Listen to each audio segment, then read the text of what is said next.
We are previewing one of the best articles of the preseason. I know I always look forward to it. Barry's 10 lists of 10.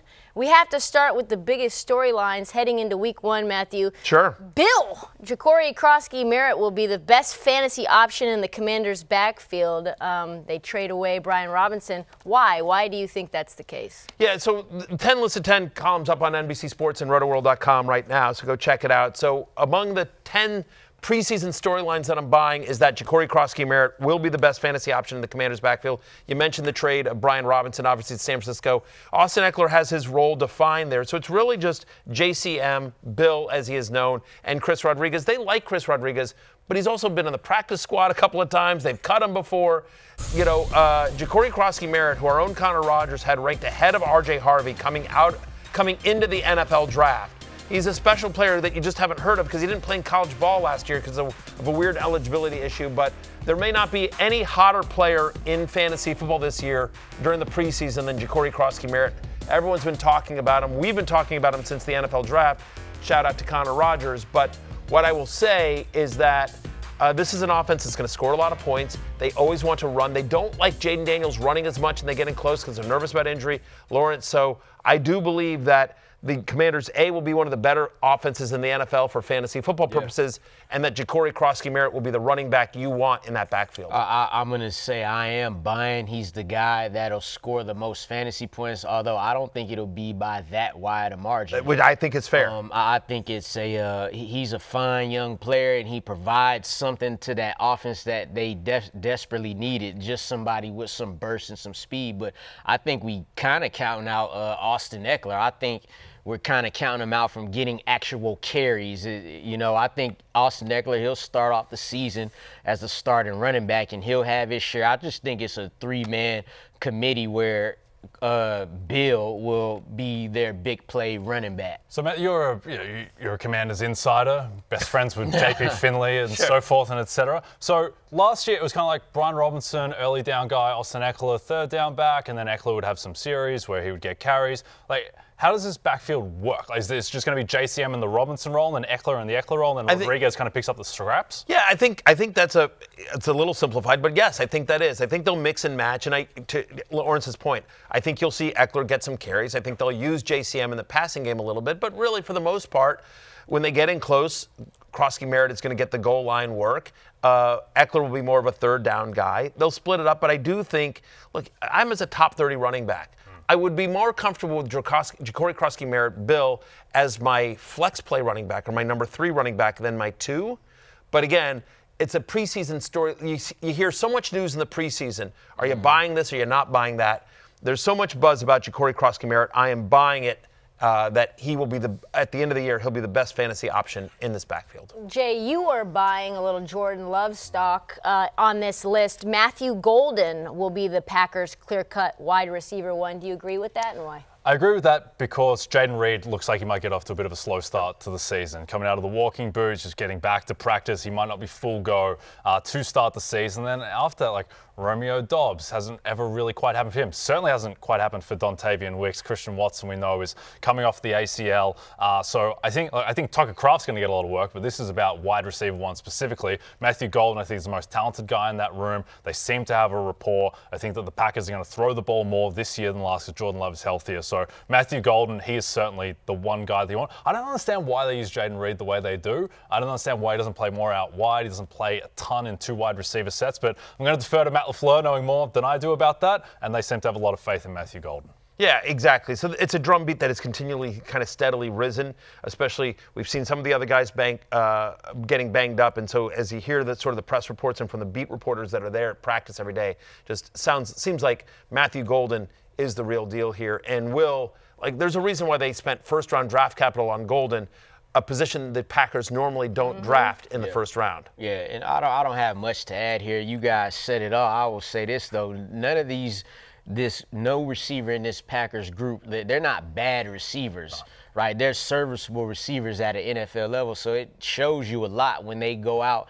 Like you said, Matthew, the Packers don't draft wide receivers in the first round, and now you got one that runs a 4.2 and it already showed the signs in the preseason in the connection with Jordan Love. So that's exactly what you want to see when you draft a receiver that high. The third storyline, Tyler Warren is the real deal, which I agree with. Will finish as the most productive Colts pass catcher this season. Lawrence, what do you think about that? Brock Bowers, Trey McBride, and George Kittle is the only guys I like ahead of Tyler Warren. That's how much I like him. And it never really was going to matter to me who the quarterback was because I saw both quarterbacks in the preseason target him early and often. So that's what the Colts need, a player like Tyler Warren for this offense to take the step forward.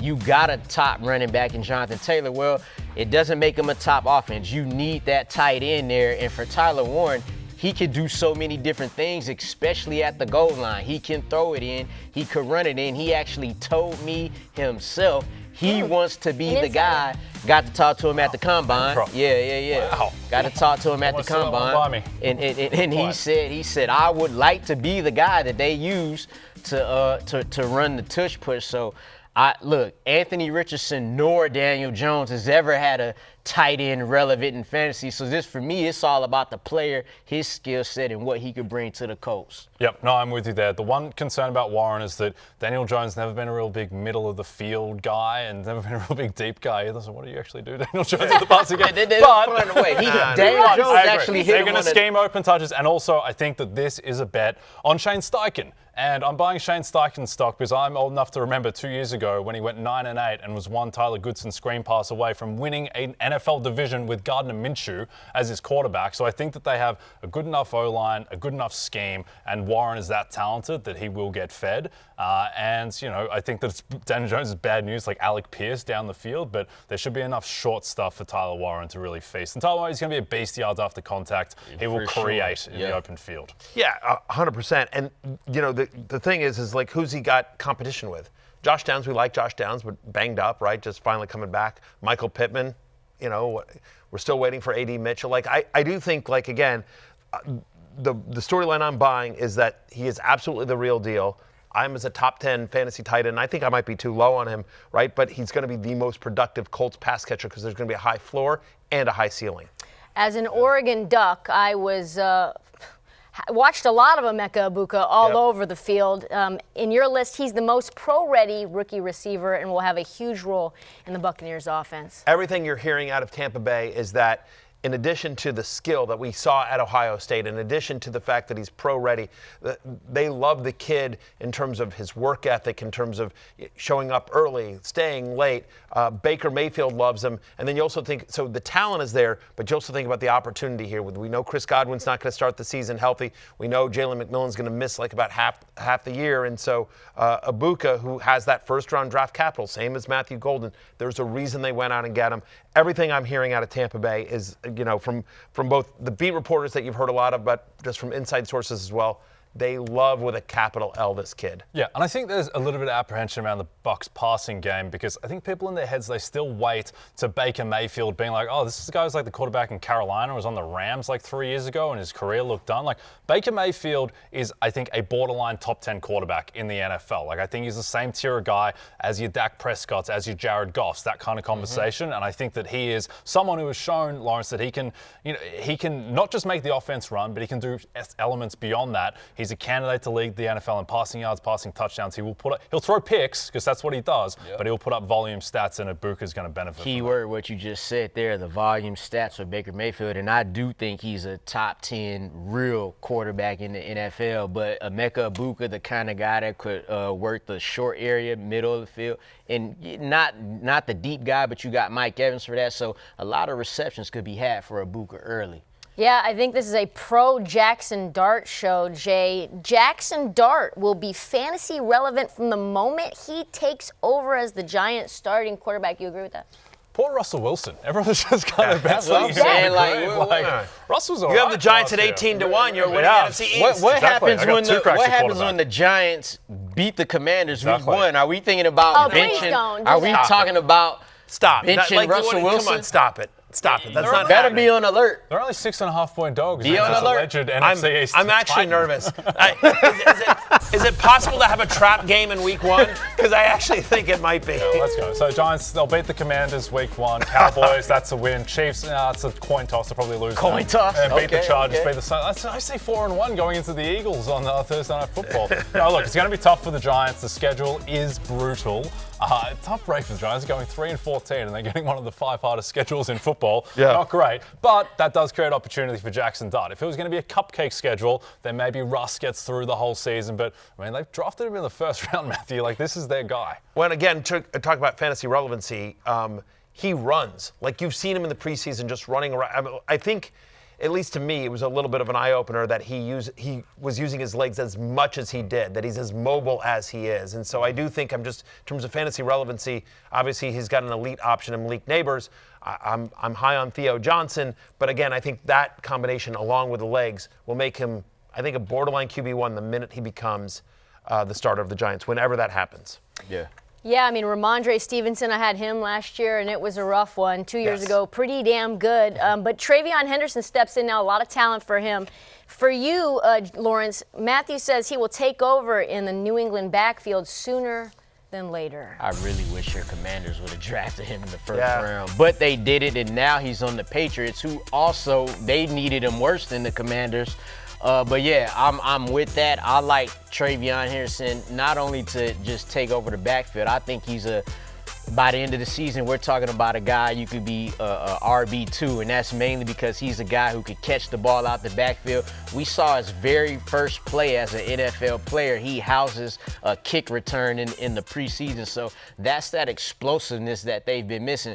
Ramondre Stevenson is still there. When the Patriots line up week 1, it's going to be Ramondre Stevenson, but it won't be long Short before leash. you see Travion Henderson. He's never going to be like a lead 20-25 touch a game running back, but he doesn't need to be. Like, Right. again, he can be very fantasy productive on 15 touches, which I think he will be. But again, to your point, Ramondre Stevenson is the veteran. They want to ease him in a little bit. But I am buying the preseason hype on Travion Henderson, and he is the Patriots running back that you want.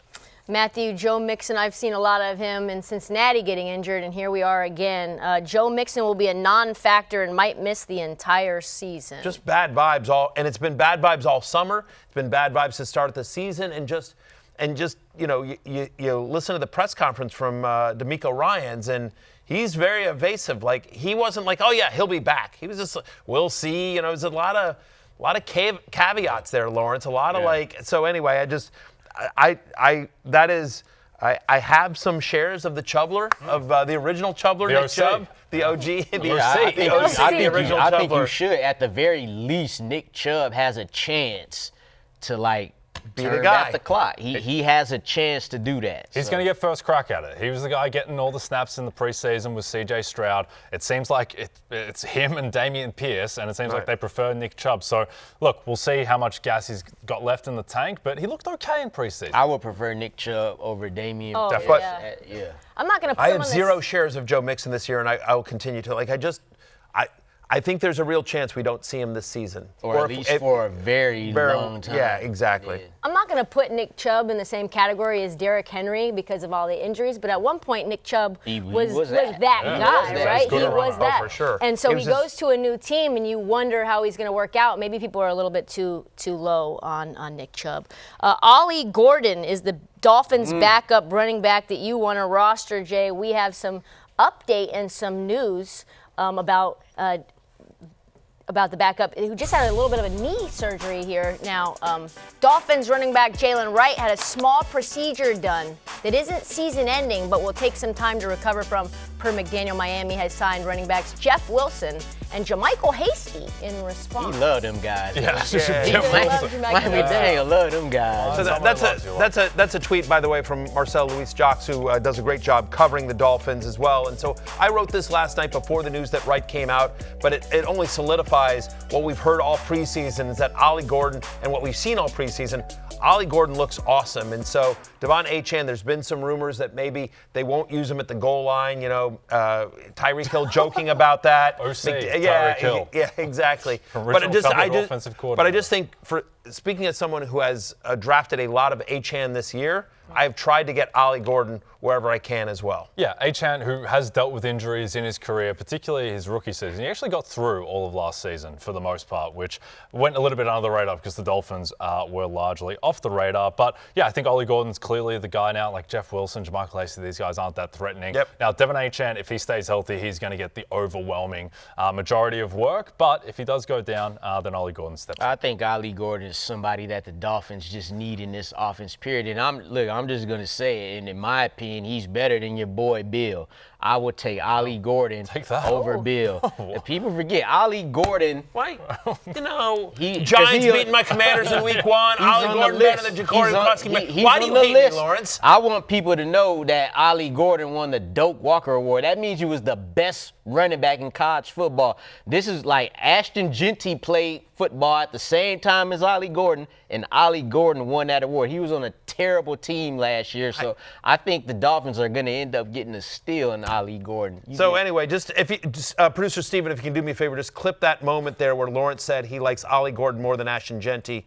We'll see how that plays out over the course of the season. We'll see how that plays out over the course of the season. I feel very good about very that. surprising take there, Lawrence. But all Not right, to fair me. enough. Fair enough. I'm going to stick with Ashton Genty and Jacory Croskey-Merritt. But no, in all seriousness, we do think Ollie Gordon has a chance to be special in this league, and certainly I think he's a priority draft.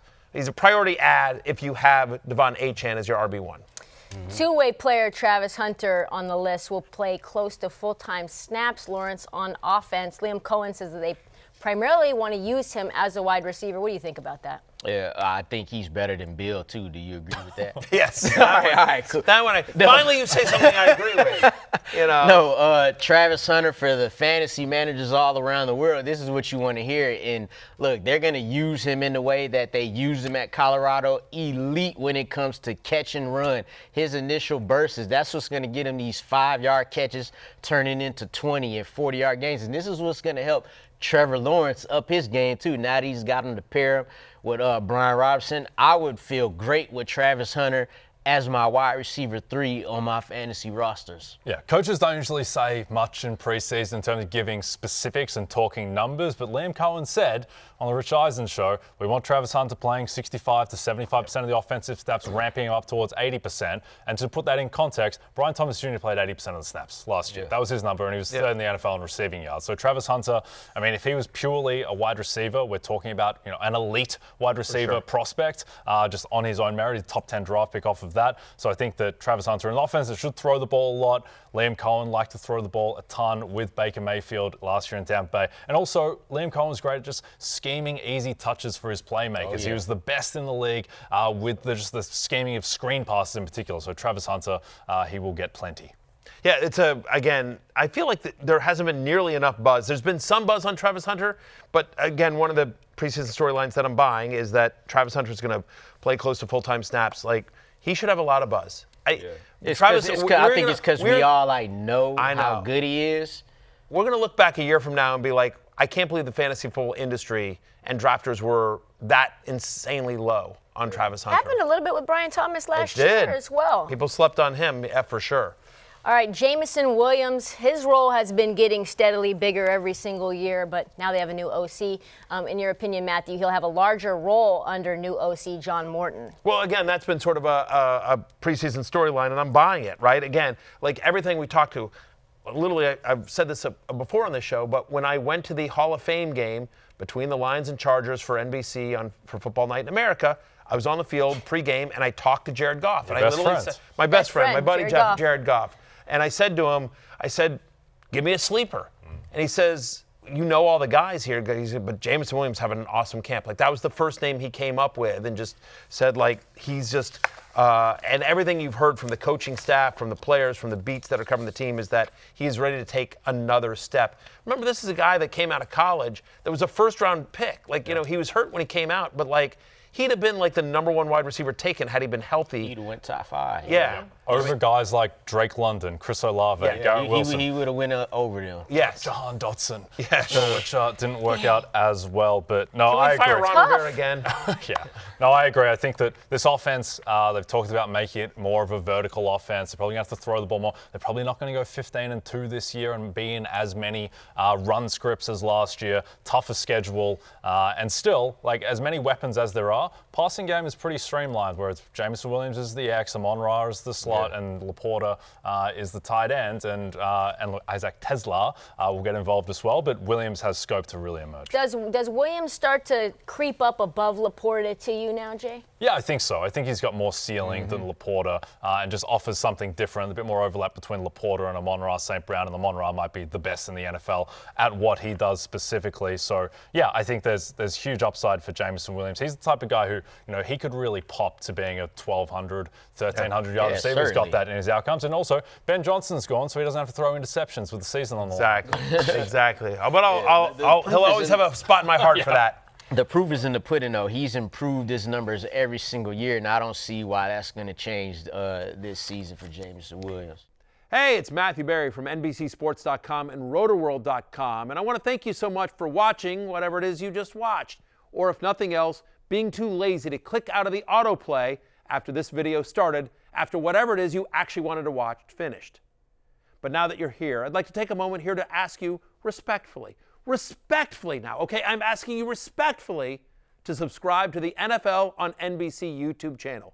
You'll get the latest Roto-World fantasy news headlines, all sorts of great shows, including my own Fantasy Football Happy Hour. So go subscribe now. Again, I'm asking respectfully.